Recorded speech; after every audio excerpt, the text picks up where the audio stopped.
Buenas tardes con todos. Es un gusto poder empezar una vez más, puntuales. Gracias por su puntualidad. Chicos, reciban ustedes un cordial saludo de quienes hacemos la Universidad Técnica del Norte, Educación en Línea. El día de hoy vamos a abordar la tercera unidad. En su plataforma usted tiene algunos temas importantes, sin embargo, en esta ocasión vamos a puntualizar todos los hechos y sucesos en nuestro país. En esta explicación le voy a hacer un análisis de la situación que pasó en el mundo y por qué se desencadenó el hecho en nuestro país. Todo tiene una relación.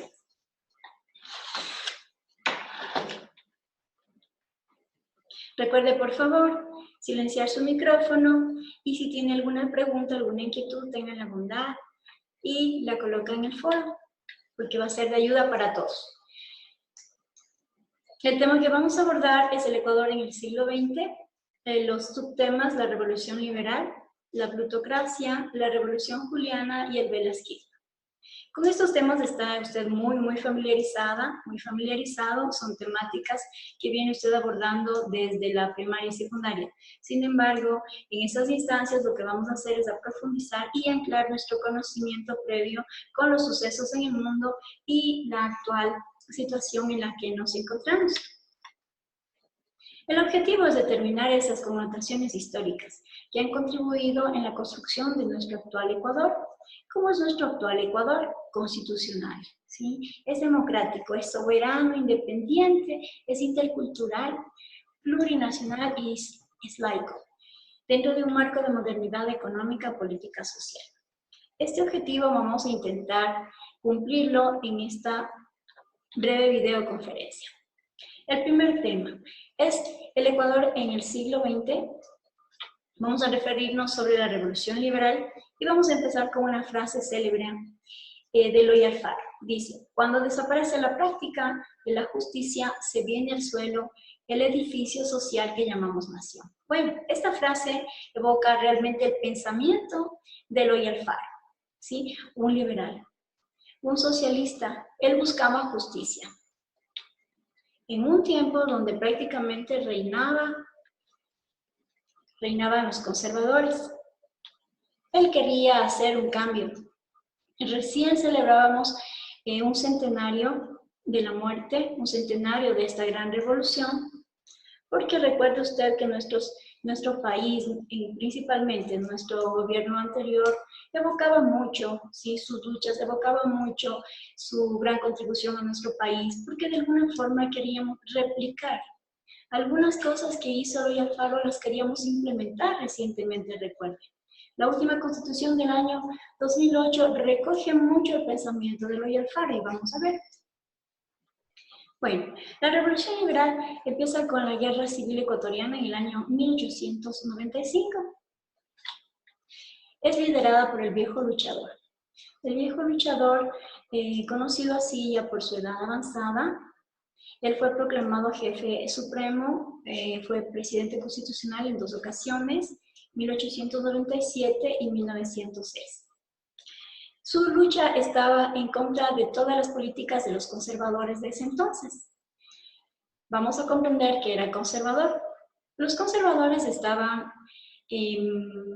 conformados por aquellas personas que de las guerras independentistas, ellos eran los excombatientes, eran militares, ¿sí? Eran aquellas personas descendientes de criollos pudientes, quienes tenían el poder económico en ese entonces, por ende, el poder político. Recuerde usted, cuando salimos de la colonia y nos hicimos república, cierto, ya no dependíamos de la Gran Colombia, éramos ahora una república, ¿no es cierto?, independientes. Sin embargo, pasamos a esa etapa con estos rasgos de exclusión, ¿sí? Con estas brechas muy marcadas. Entonces, ¿quiénes tenían el poder? Ahora eran los criollos, los nuevos mestizos en el poder, ¿sí? Y teníamos la otra fase, a que, por ejemplo, teníamos los indígenas, teníamos las mujeres, personas que prácticamente tenían una brecha muy grande. Entonces, los conservadores defendían estos intereses, defendían esta situación, y ¿qué hacía Eloy Alfaro?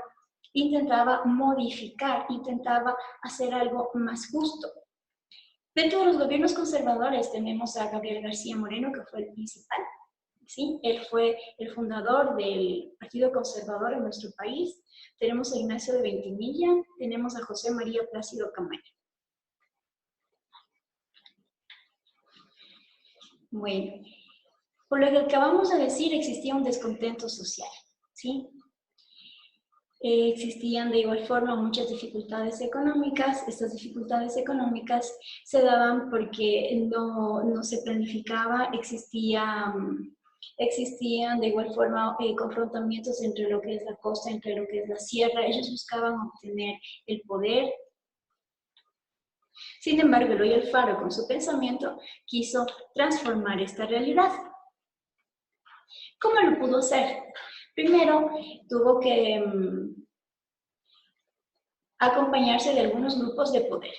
Lo primero, los caciques costeños. ¿Quiénes eran los caciques costeños? Aquellos hombres dueños de tierras en la costa que a sus órdenes tenían peones, ¿sí? Para su lucha. Entonces, dentro de esos peones había personas de muy escasos recursos que tal vez no comprendían por qué luchaban, pero lo hacían porque era su deber, porque les ordenaban.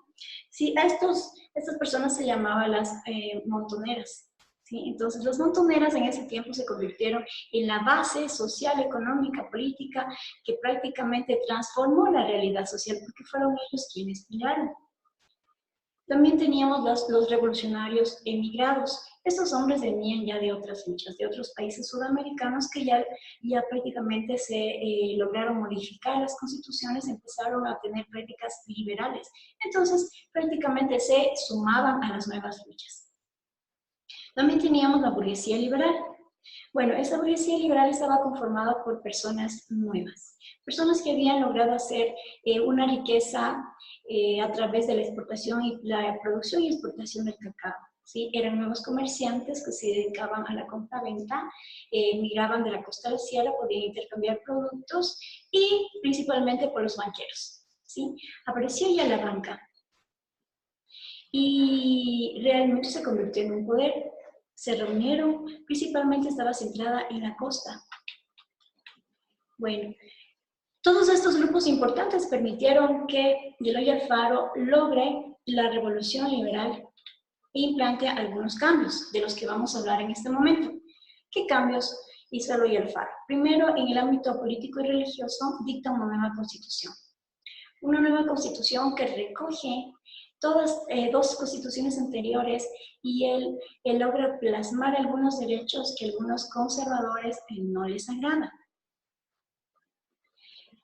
De igual forma, hizo algunas leyes que permitían la seguridad jurídica de los ciudadanos. Estableció lo más importante, un Estado laico. Recuerde usted, cuando nosotros nos construimos como república, prácticamente recogimos la religión que fue impuesta por los españoles, ¿sí? Que era la católica. Siendo así, eran ciudadanos y podían acceder a la educación quienes tenían este atributo. Entonces no era la situación de los indígenas, ¿no? Ellos creían en otras deidades, ellos no tenían propiedades, no eran calificados como ciudadanos, por ende no tenían derecho a esta educación. ¿Sí? Vamos a ver más adelante en la segunda diapositiva cuán importante fue este cambio. De igual forma, tenemos la creación del registro civil. ¿Sí? Se procedió a hacer un censo y con ese censo se creó la unidad del registro civil y prácticamente es lo que ahora conocemos nosotros como nuestro registro civil, sino que ahora lo tenemos modernizado, sistematizado con las nuevas tecnologías. Sin embargo, la historia del registro civil nace con la Revolución Liberal, el gobierno de Eloy Alfaro. Tenemos la expedición de la ley del matrimonio civil, ¿sí? Antes solamente había la parte eclesiástica. La expropiación del latifundio de la iglesia. De igual forma, recuerde, cuando nosotros salimos de la colonia, ¿quiénes tenían las tierras?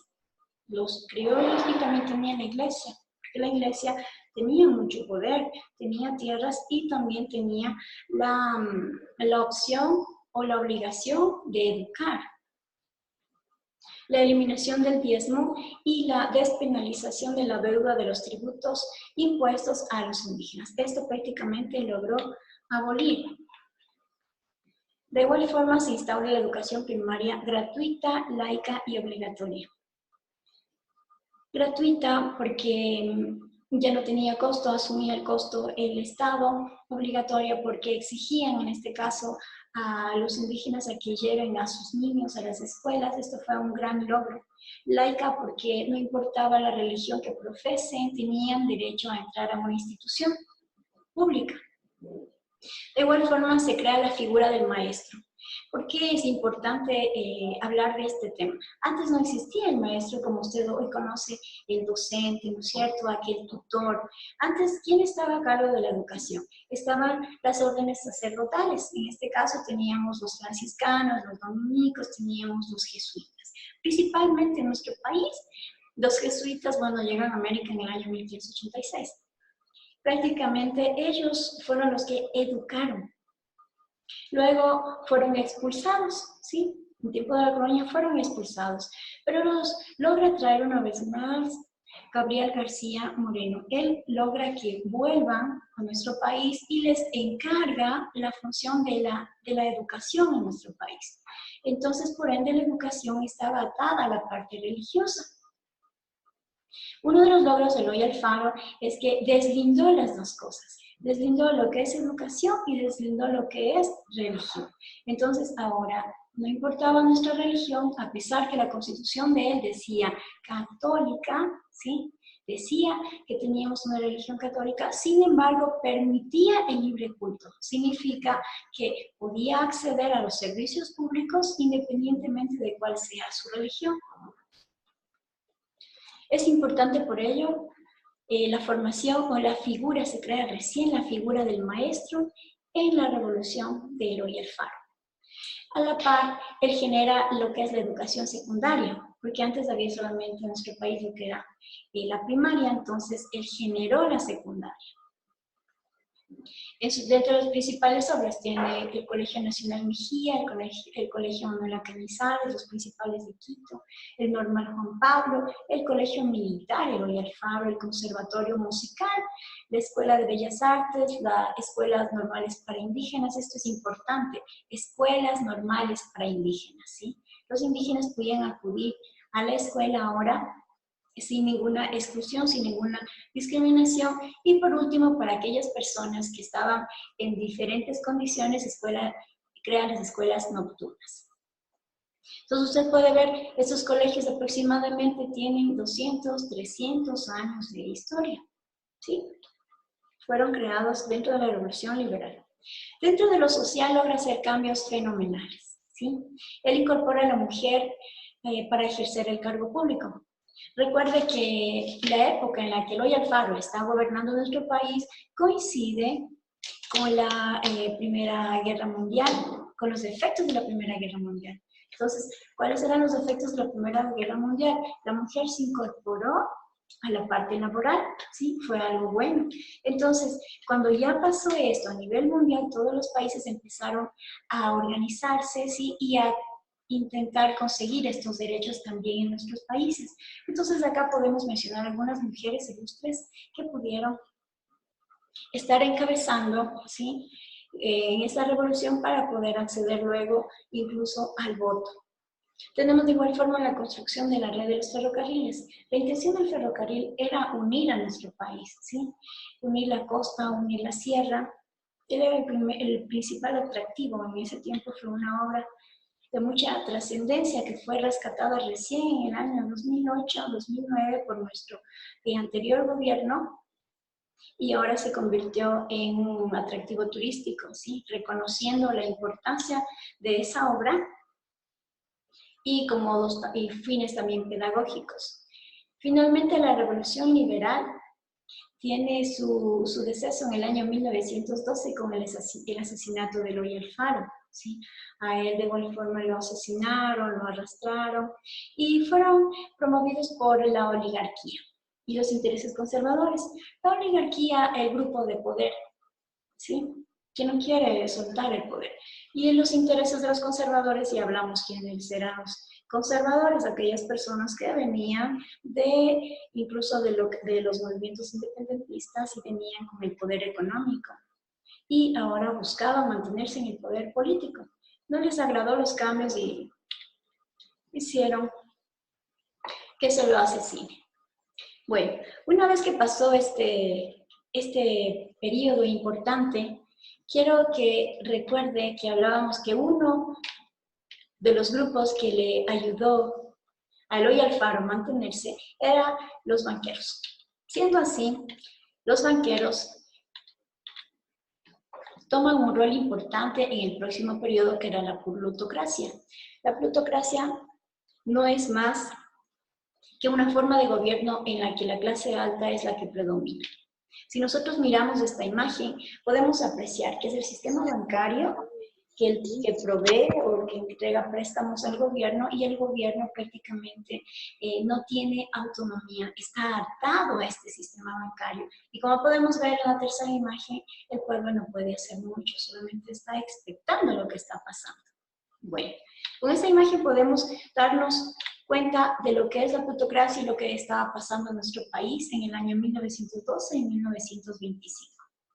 Prácticamente fue a finales de la Revolución Liberal porque tomaron fuerza estos banqueros, principalmente de la costa. Teníamos aquí, también se sumaron los agroexportadores y los comerciantes. Dentro de la plutocracia, tenemos 3 presidentes que lograron hacer obras muy importantes. Vamos a hablar en este momento de Leonidas Plaza. Leonidas Plaza en el año 1912 y 1916.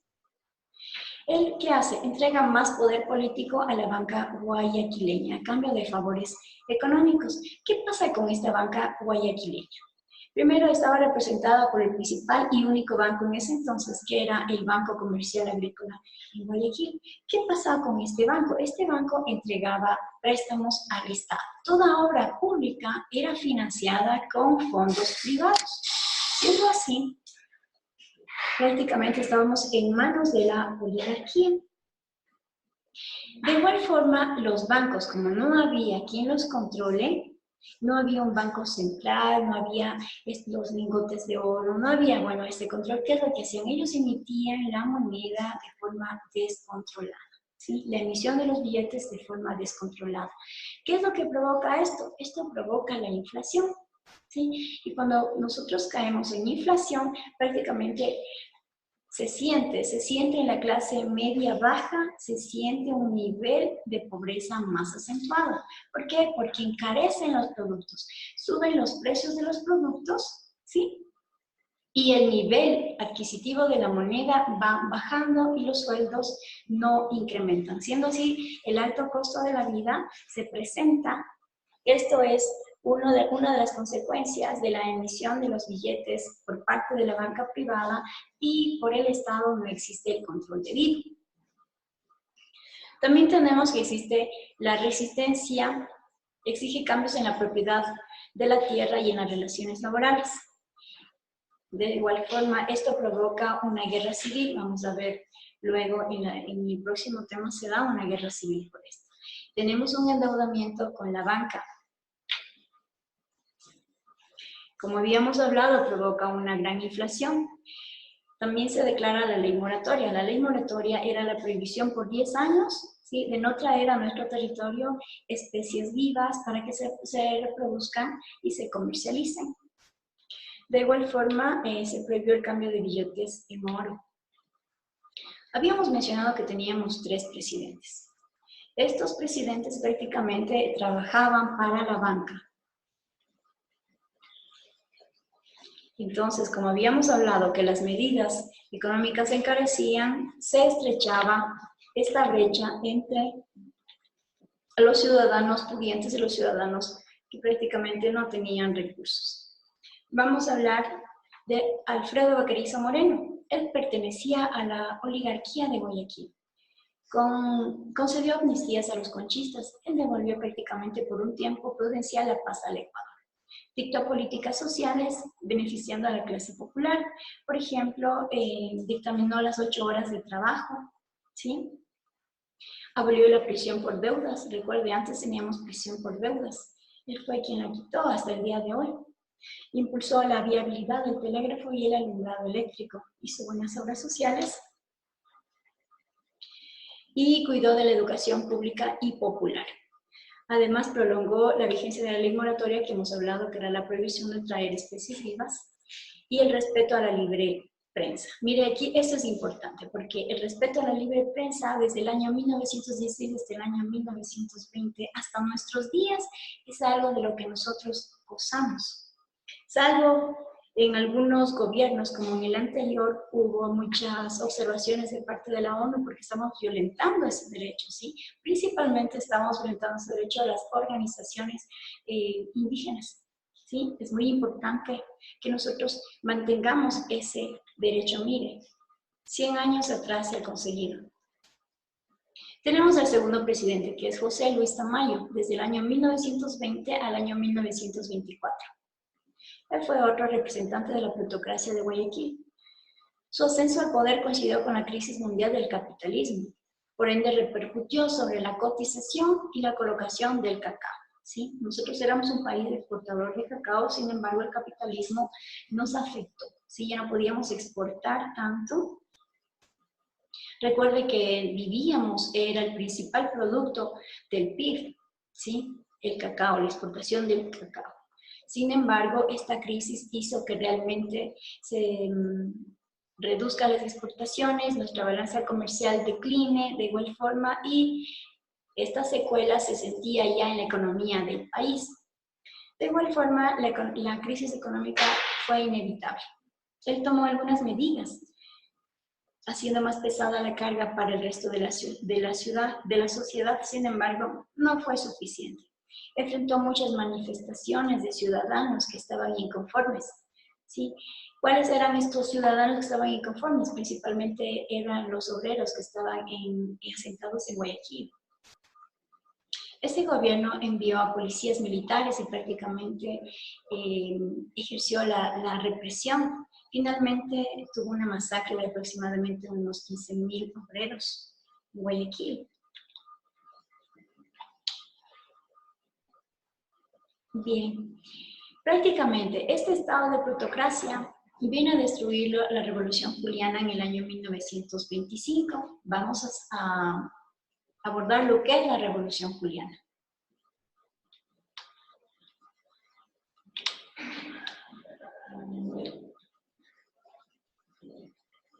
Okay.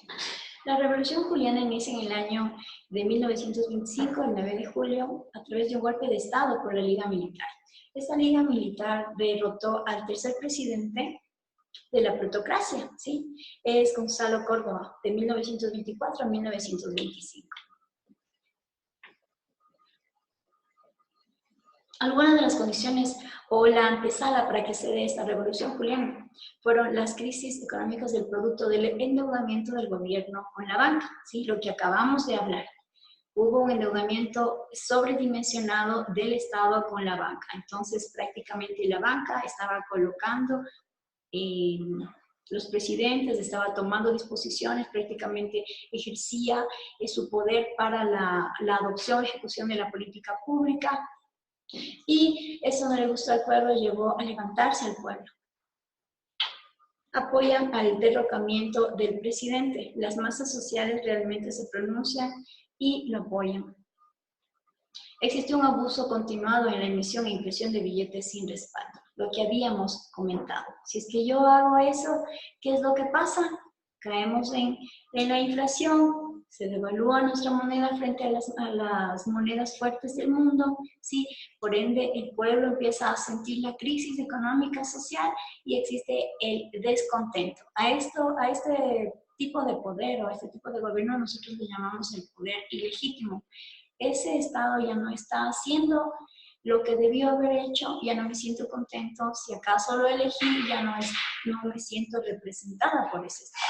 Siendo así, existen ya los levantamientos indígenas.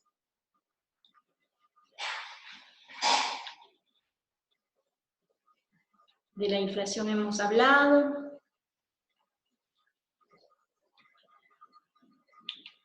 La Revolución Juliana prácticamente crea los principales organismos que tenemos el día de hoy para el control. El Banco Central, Banco del Fomento, tenemos las superintendencias de Economía Popular y Solidaria, tenemos la Superintendencia de Bancos, la Superintendencia de Economía Popular y Solidaria, incluso tenemos nuestra Defensoría del Pueblo. Esos organismos hacen el control dentro de nuestro Estado. Fueron creados dentro de la Revolución Juliana. Antes no existía, por eso se hacían muchas cosas.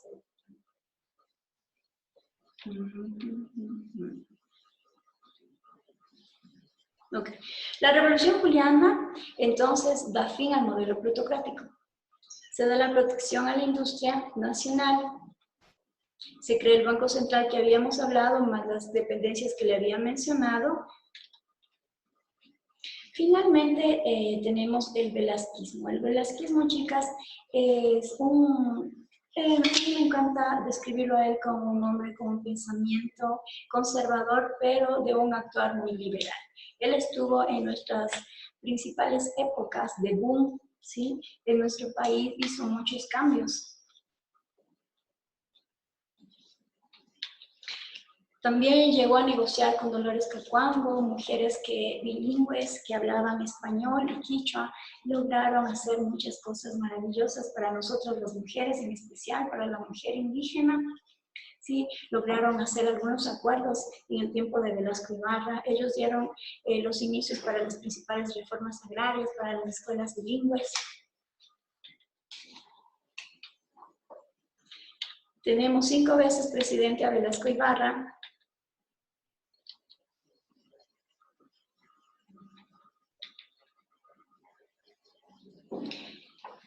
Una de las principales obras que él hizo prácticamente se refiere a la reforma agraria que acabábamos de mencionar, ¿no?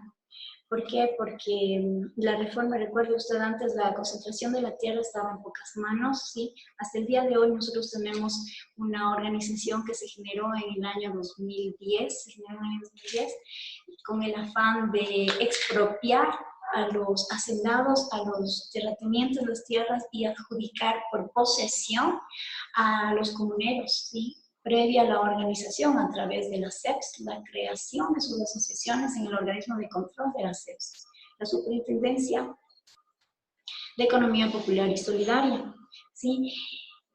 ¿En qué basamos ese actuar ahora? En la reforma agraria, que se consideró en el año 1990-1961. Recuerde usted, y vamos a anclar este conocimiento hacia algo que usted conoce. Recién hubo la ley de aguas, la ley de tierras. ¿Qué es lo que hacía la ley de aguas y la ley de tierras promovida en el gobierno anterior?